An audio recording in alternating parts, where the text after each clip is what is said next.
Corduroy by Don Freeman.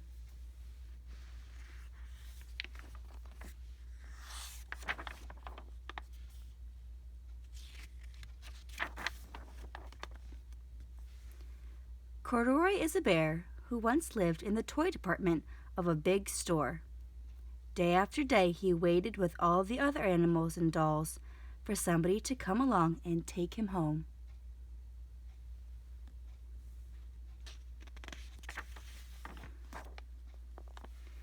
The store was always filled with shoppers buying all sorts of things, but no one ever seemed to want a small bear in green overalls. Then one morning a little girl stopped and looked straight into Corduroy's bright eyes. "Oh, Mommy," she said, "look, there's the very bear I've always wanted." "Not today, dear," her mother sighed. "I've spent too much already. Besides, he doesn't look new. He's lost the button to one of his shoulder straps."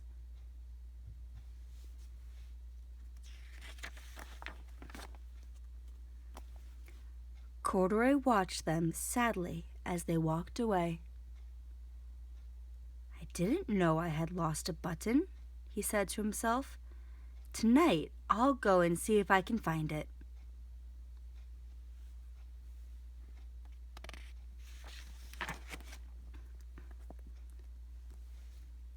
Late that evening, when all the shoppers had gone and the doors were shut and locked, Corduroy climbed carefully down from his shelf and began searching everywhere on the floor for his lost button.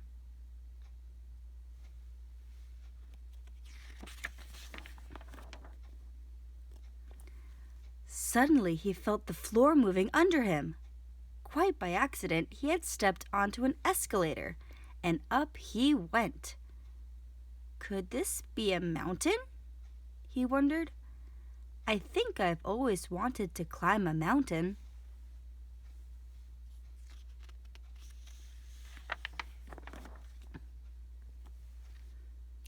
He stepped off the escalator as it reached the next floor, and there, before his eyes, was the most amazing sight.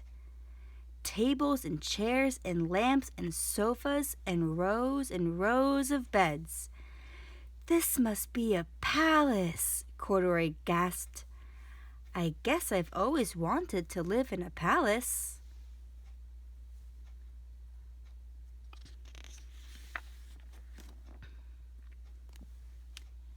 He wandered around, admiring the furniture. "This must be a bed," he said. "I've always wanted to sleep in a bed."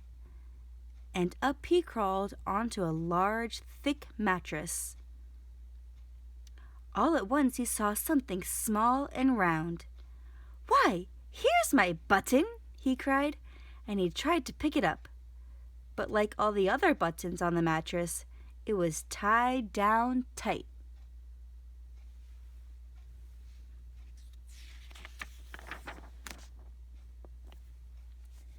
He yanked and pulled with both paws until, pop! Off came the button, and off the mattress Corduroy toppled. Bang! Into a tall floor lamp. Over it fell with a crash.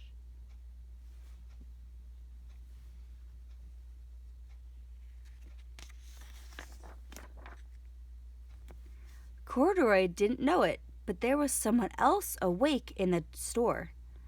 The night watchman was going his rounds on the floor above. When he heard the crash, he came dashing down the escalator. "Now who in the world did that?" he exclaimed. "Somebody must be hiding around here."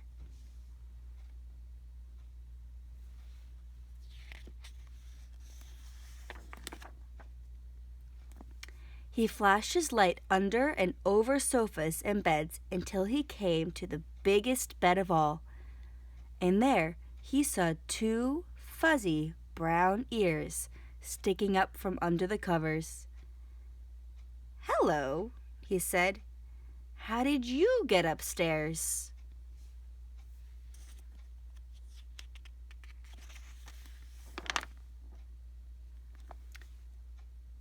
The watchman tucked Corduroy under his arm and carried him down the escalator and set him on the shelf in the toy department with the other animals and dolls.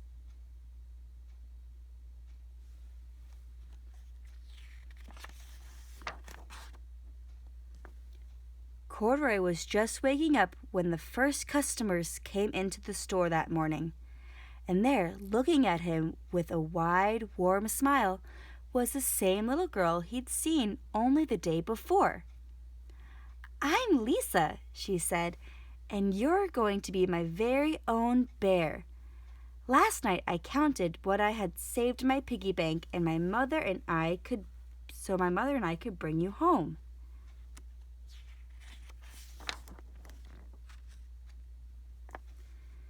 "Shall I put him in a box for you?" the saleslady asked. "Oh, no, thank you," Lisa answered, and she carried Corduroy home in her arms. She ran all the way up 4 flights of stairs into her family's apartment and straight to her own room.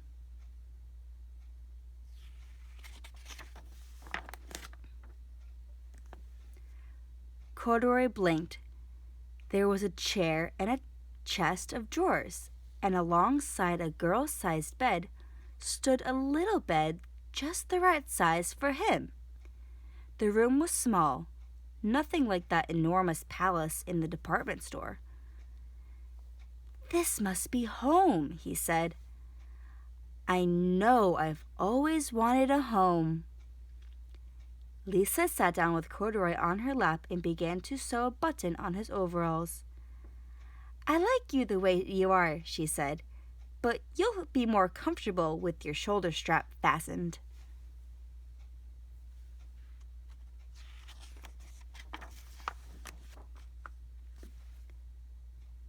"You must be a friend," said Corduroy. "I've always wanted a friend." "Me too," said Lisa, and gave him a big hug.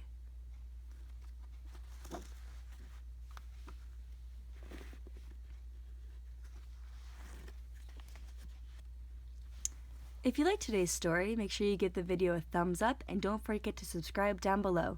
There'll be more videos tomorrow.